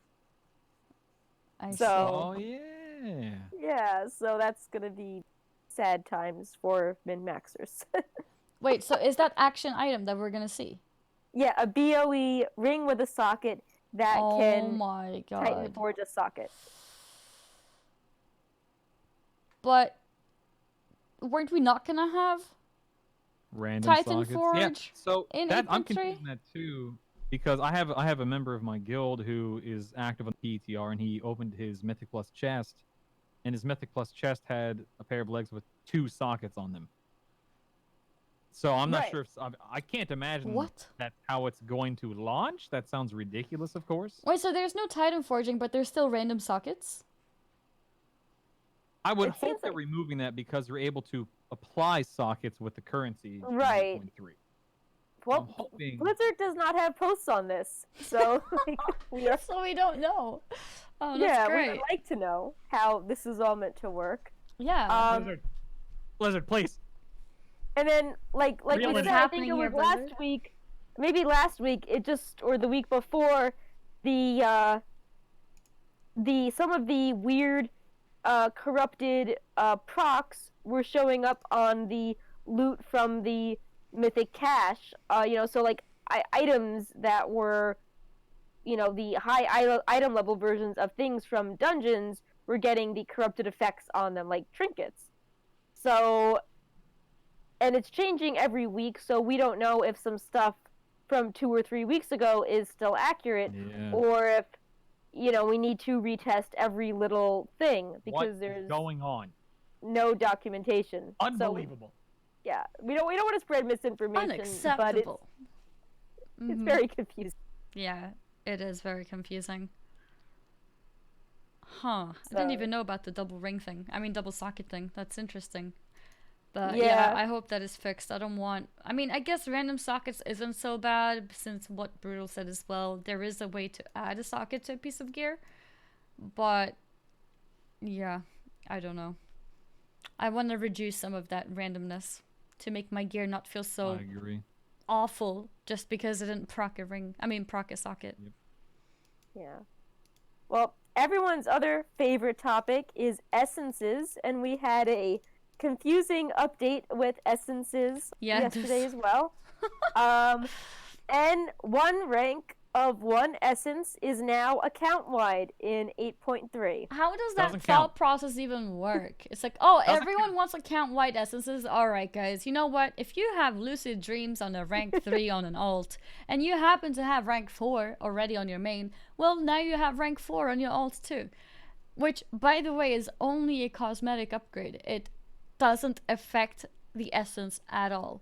So, I have a feeling, I mean, this is just a wild guess, but when people ask for account-wide essences, I think they want, the effect of the essence to be the part which is account-wide, not the part where, it becomes more flashy.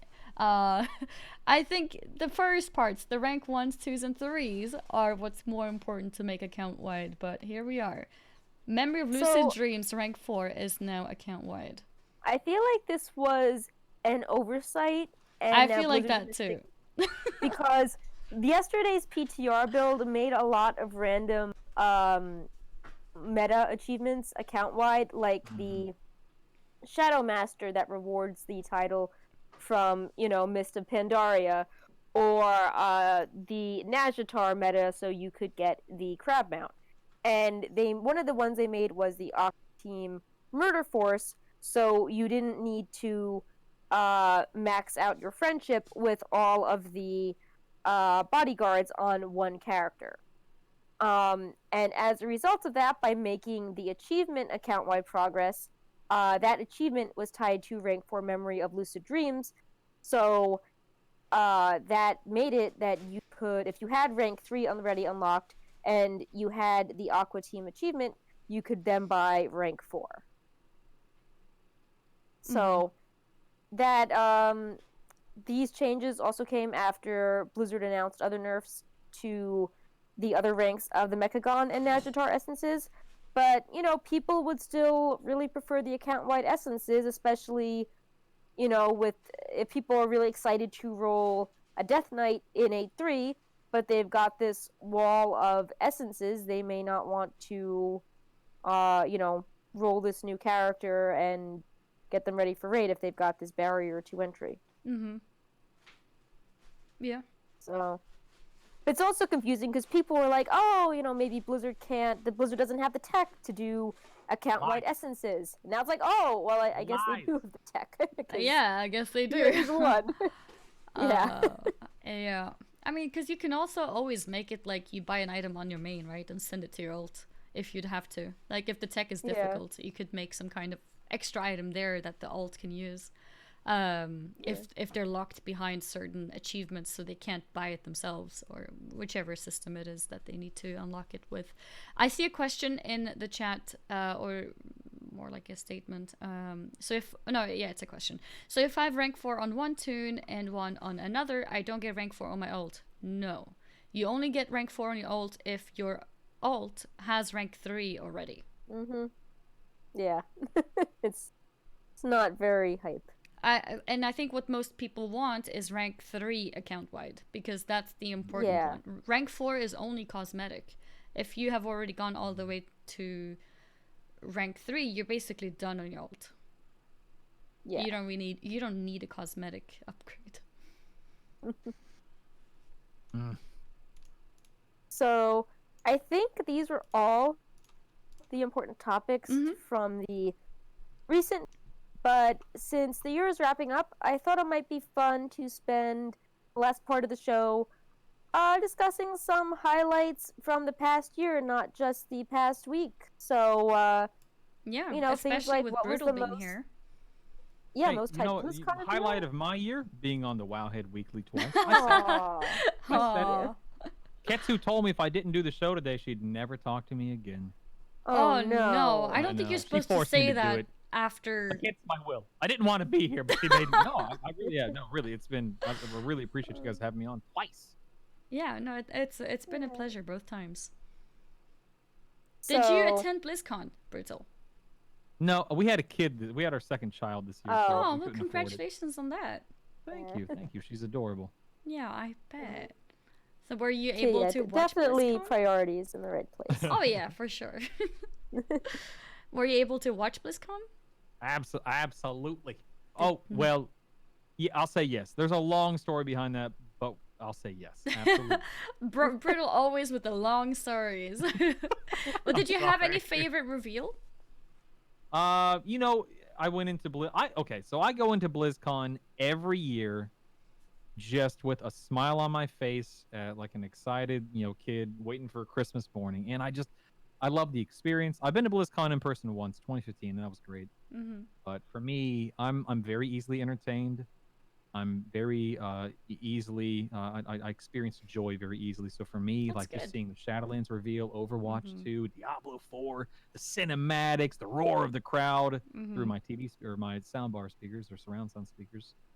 It was lovely. I love Mhm. the experience, whether I'm in person or not. And I try not to focus too much on the negative aspects, especially during that specific weekend, because it's just so cool that we have this company and these people that and this opportunity to come together and just celebrate something that we all love so dearly. So I try to stay positive. Mhm. Yeah, I like that mindset. I like it. I feel like the name Shadowlands didn't feel very hype since there were leaks about it, so we kind of already knew it. But I think the cinematic was very hype. Beautiful. It was Yeah. a little bit of a plot twist with destroying the helm instead of trying to wear it with Sylvanas, and Yeah, I don't think anyone assumed it was going that direction. no, Nope. I'd never heard of anyone mentioning that, like ever. And in the topic of cinematics, yes, Diablo 4 as well was amazing. Oh yeah. Yeah. So I think those were my two favorite cinematics or two favorite reveals, I guess, for the event. I think I was a little bit sad about having so little playable content for Shadowlands. Yeah. There wasn't that much to do. I had none. Oh, whoa. Yeah, sorry. There was a That's prank okay. call coming through. No caller ID. Oh, Anyway, okay. now you all. Perk, we are on a show. We're live. How Just like unprofessional. Andy sneezed earlier. Pull yourself Yeah. together, dang No it. sneezing. Oh, so Annie, Unbelievable. Okay, the I phone sneezed. is not fine, but the cat trashing things is fine. Actually true. Actually true. I am being roasted for sneezing, but my cat ruining my whole thing, that's okay. That's okay.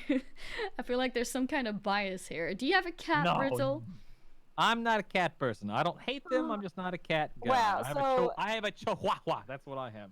Oh, that's Uh, cute. She's very So loud. you Very have loud. we've got Alliance cats on one side and then Horde and dogs on the other. She's more like a rat, but we can call her a dog, sure. Calling your dog a rat. Typical Listen, horde she's like, player. I would grab her, but she's in her cage right now. I don't want to disturb her. She's small and loud and yippee. No, but that's cool. That's cool. We need to have everything represented here, right? We can't have only Yeah. cats and the lions. We need to represent the horde and dogs as well.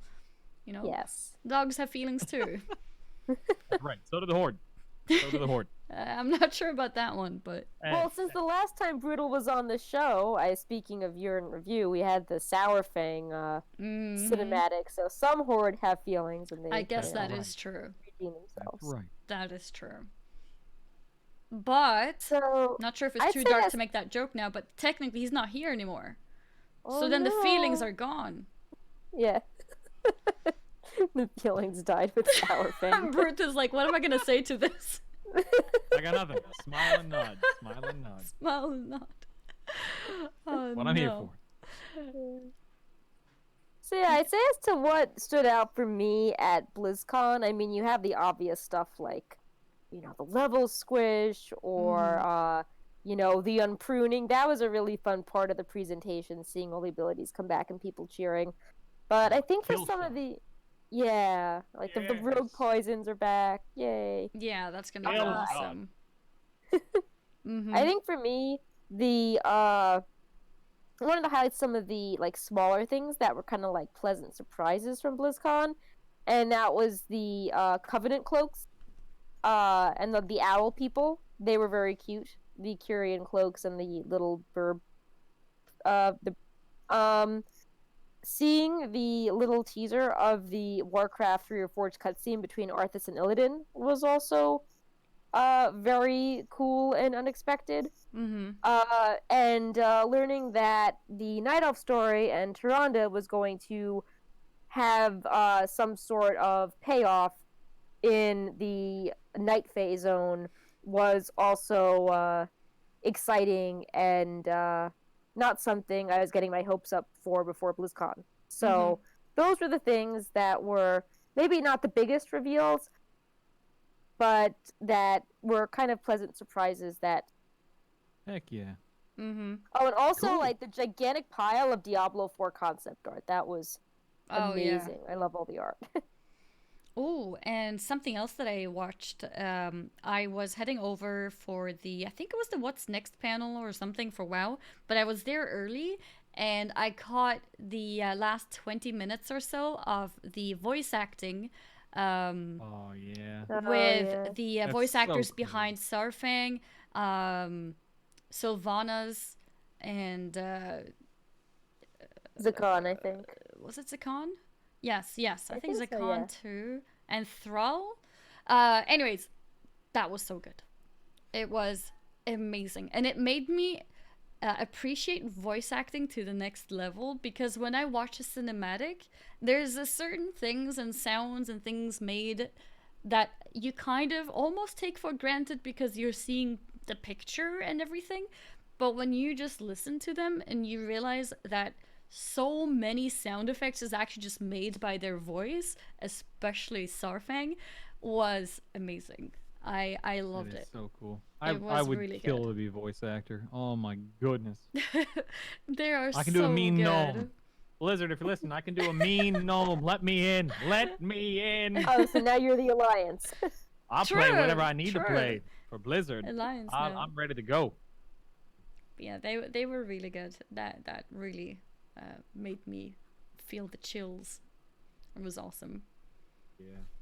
So, beyond BlizzCon, what stood out in 2019 as some sort of either notable or underrated announcement?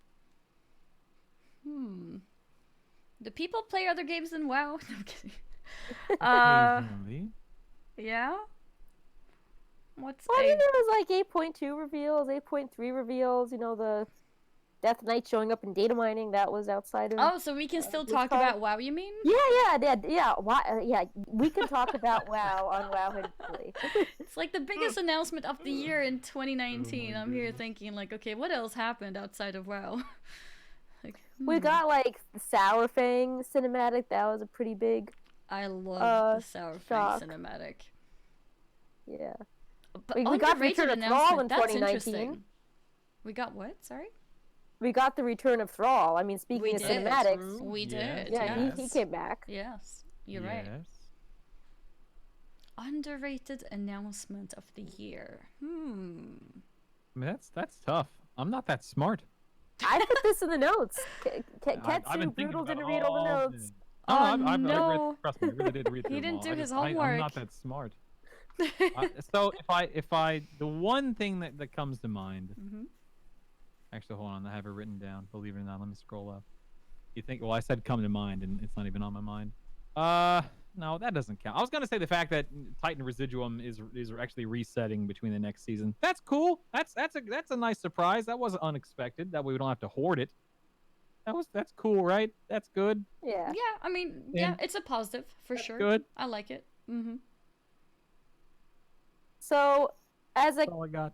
a smaller thing that was, nice and a pleasant surprise, I'd say that Blizzard finally caving in, what is a silly transmog and what is serious, and letting people hide most of their slots to show off tattoos. Yeah, that was very And then saying unexpected. that restrictions will Yeah. be loosened on silly things. I think that was a nice That's kind cool. of Mm-hmm. underappreciated Wait, announcement. I changed I my agree. vote. I'm agreeing with Night Swifty over here. The leveling / level changes that we talked about at the top of the show. Yeah.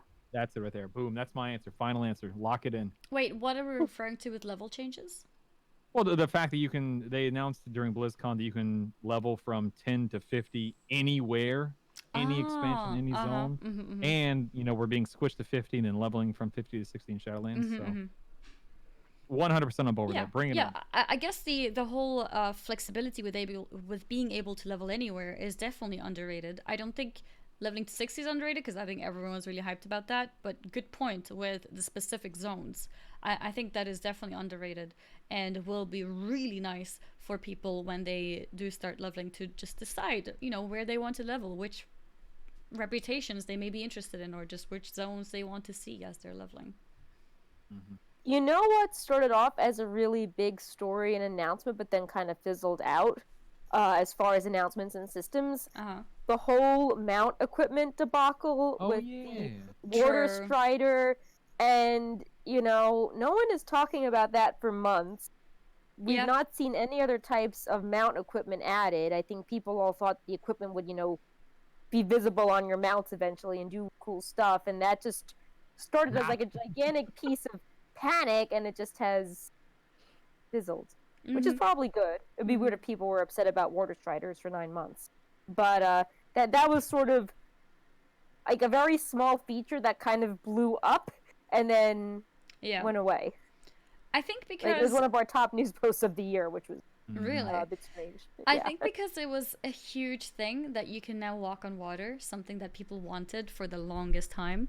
And I think the reason why the topic died out is because no one wants to use any other equipment. Or at Yeah. least Yeah. I don't know anyone who uses anything else. I feel like having water walking is so useful in, like, it could be Oh, in yeah. dungeons even, in like just small places where you have a mount where you can walk on the water is nice. So as even though some of the other equipments can be interesting, I don't think they can compete with the water walking, so it becomes a non-interesting topic. Yeah. I'm also thinking as far as data mining, I don't know if you guys have something that stands out as, something Wowhead data mined, and then your chat was spamming you like, oh, did you see this model? Or like, did you see this cinematic? But I think what stood out for me this year as far as the top data mining posts were the patch that added the Death Knight allied race body textures Yeah, and they the looked so flaming Bolvar creepy. sword. And I was like, Mhm. oh, does that mean Death Knights are coming? And Mhm. then I think the other one that was popular, but just was plain fun, was how we pieced together the end of Ny'alotha cutscene that wasn't totally finished, but Oh, some of yeah. it was finished. Yeah. And people are like, is this a cutscene versus a cinematic? And people can meme it really well. Like, where they were posting, lyrics and music from all sorts of other media, like movies, anime, other Blizzard games, cinematics on top of it. And that was a really fun data mine that got really popular as well. I guess also from the start of the year, the return of Xalatath, I think that was a big surprise data mine because, she was in Legion and BFA was sort of turning Legion on its head, and then she came back and she's a Void Elf now, and all the Shadow Priests were like, oh, Naifu is back. Yeah. Well, and speaking of Legion Yeah. things being back, the Hunter one too. Wasn't that this year oh too? yeah, Hati. Yeah, that Oh. was I think that was this year when you could start Yeah. mounting it. when. Yeah, you could actually tame Hati. We didn't just kill Hati. Oh. Mm-hmm. I don't even remember that. Leave him for Missed dead. that one. Her. Yeah. Yeah, I just got reminded because you mentioned something that came from like a Legion artifact Yeah, as well. that was 815. 815. Okay. Was So that that before was 219? Okay, You that know was that March. that was March 2019. Gotcha. Yeah, well, there you go. So yeah, 815 brought back Hati the Hunter artifact, and then Zalatath the Shadow Priest artifact. Mm-hmm. Aegis in chat. My 2019 moment was when I got the Tusks of Manaroth. Feels good, man. That's Aw. awesome. Congrats. So yeah, so speaking of chat, do you guys have things that you thought were important in 2019 that Mhm. you would like us to discuss? Of course, this is within reason. But we would love to hear what you guys think, or if you're like, hey, why don't you discuss your thoughts on this random thing from February? We would be happy to do Best so. moment of 2019 was when I found Brutal Stream. There it is. I Aw. like that. Give that man a raise. I like that a lot. Oh, so are you I like admitting that that he's a paid? lot. Yeah. No comment. No comment. Paid actors? I will. I withdraw my initial reaction to that comment. I apologize. Getting more info That's, where all the Horde druids were. What does that mean? I'm not sure. It feels like half a statement. Oh yeah, Vulpera being announced is also really cool. Where are the Sethrak, dagnabbit? I feel like that Where was the is that threat? slowest reveal. Like, everyone was assuming they'd be revealed since 2017. Yeah, I know. But it was really satisfying to see them revealed. Uh-huh. And yeah, I mean, I know, I highlighted the Mechanomes versus Vulpera today because of the 8.3 announcement. Everyone was just like, oh, the Alliance just gets gnomes, but the Vulpera are more, unique, and they have such a personality, and their racials are really cool. You have the Bag of Tricks where you customize it by doing all sorts of effects, and you have the Caravan, and you can take the lid off the Caravan if you're a Vulpera. Yeah. So I mean, they are very cool. It's true, but sometimes I think it's more about what is fitting for, like, story-wise, because, for example, when we got the Kultiran, the Horde got Zendalari Trolls, and Zendalari Trolls is basically a reskin. So we kind of got the more unique thing there. Whether you like Kultiran or not is a different topic. Yeah, the people are like, oh, the racial, the Zendalari get to choose their... True, the racials were better, yes. So on the topic of racials, hey, when are we getting cool racials as Alliance faction? I also see that Quissy hosted the channel, so thank you very much for the host and welcome everyone. I'm actually going to be seeing Quissy on Monday. We're going to the holiday market, one of them in the city. So if you are listening to us on retail, Quissy is one of our main classic writers on Wowhead, writing a lot of our dungeon guides and helping with some of our tier and other guides like Elemental Invasions. So yeah, thanks so much for the host. And did you mention her earlier today on something? Maybe not. Yeah, she writes a lot of our classic posts, so yeah, I feel like she was probably quoted at some point. But yeah, yeah, that's cool. probably. Yeah. Best of 2019 is the Korok event. I leveled 4 toons and got 2 new reps to Exalted. On top of that, watching the Alliance bumble around while we demolished them was nice too. Oh yeah, can I take back the last sentence? I'll just pretend I didn't read it. And I'll be like, yeah, you know what? The Korok event is great. I managed to level the rest of my allied races, so I now have all allied races at 110 plus, so I have finally unlocked all my achievements. Well, it's also PSA. The World Quest bonus event is back on December 24th. Ooh. And that with the celebration package is a lot of rep. Really good. Yes. Yeah. So grind those Paragon chests, everyone. Get that free AP on the 14th of January. Yeah.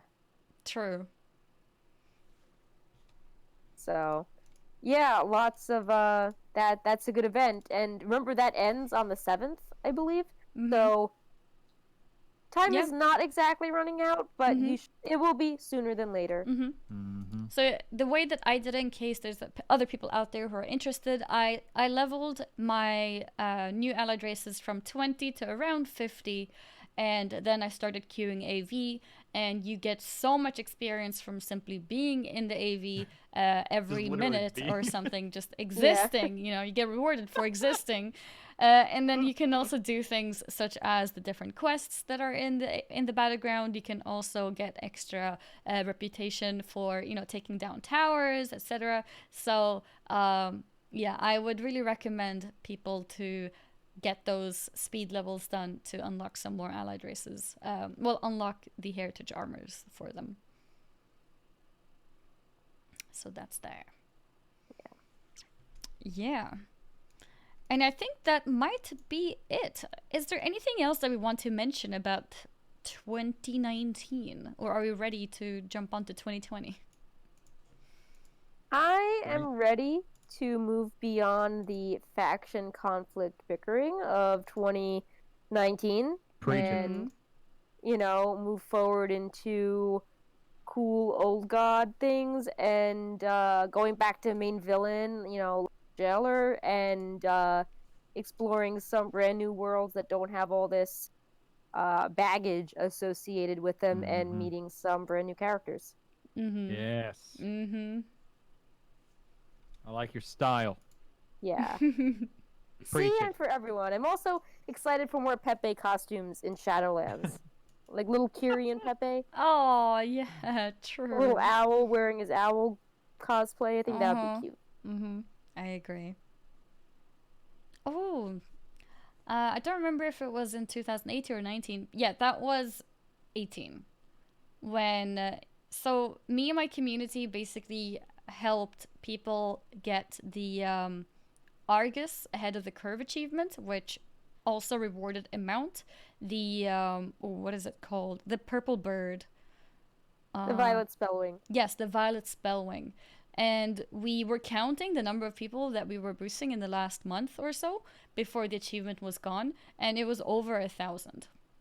That's wild. Over 1,000 people we helped to get that mount, and we specifically tracked to make sure that they didn't already have the ahead of the curve achievements to fill in the groups as efficiently as possible. So we had around 14 of us carry 16 people and just kill the boss over and over again for some time right before they were removed to help people get it. And I think it's interesting that Aegis just mentioned that because in the summer, or well, depending on when Shadowlands comes out, there will be a new ahead of the curve mount, which will also be gone when the achievement is gone. So I can definitely see myself doing that again. But Yeah, I as think a when I saw side the note on model, it that, doesn't look as cool though. Like that bird was so pretty. yeah, I've got a article coming out soon, so sneak peek here on how the past 3 ahead of the curve mounts, Mm-hmm. um, like tied in actually interestingly well with the upcoming expansion. Even if they weren't like perfect fits for the one they were in, like the Mop one, was the Korkron Werewolf, and it wasn't really panda themed, but it tied in well with, serving Garrosh, and then made the Iron Horde Mm-hmm. in Warlords of Draenor. Like lots of spikes and wolves on everything, Mm-hmm. and then in Warlords we had which tied in with the corruption in the Emerald Nightmare, which was then Legion's first raid. And then in Legion, we had the bird, which was turned in with the blood of the Titan, and BFA has been about collecting the blood of Azeroth. So we've got this ahead of the Mm. curve dragon, and we're like, Mm-hmm. dragons? Like, I guess Rathian came back. How is this related? So it would be interesting if dragons played obviously not like the main role, like the moose and the Emerald Nightmare was not the main focus of Legion, but it would be interesting to see if the dragon story continued in some form in Shadowlands, because people are like, really keen to see if the dragons will somehow get their powers back, Mm-hmm. or for people that don't know, the mount is the Uncorrupted Voidwing, and Rathian is able to purify a whelpling, which is a big feat because the whelpling was growing up very close to N'Zoth, so very prone to corruption.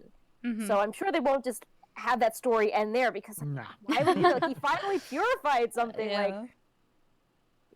Can he bring back things from the dead? Was Deathwing in Shadowlands? Where did the dead dragons go?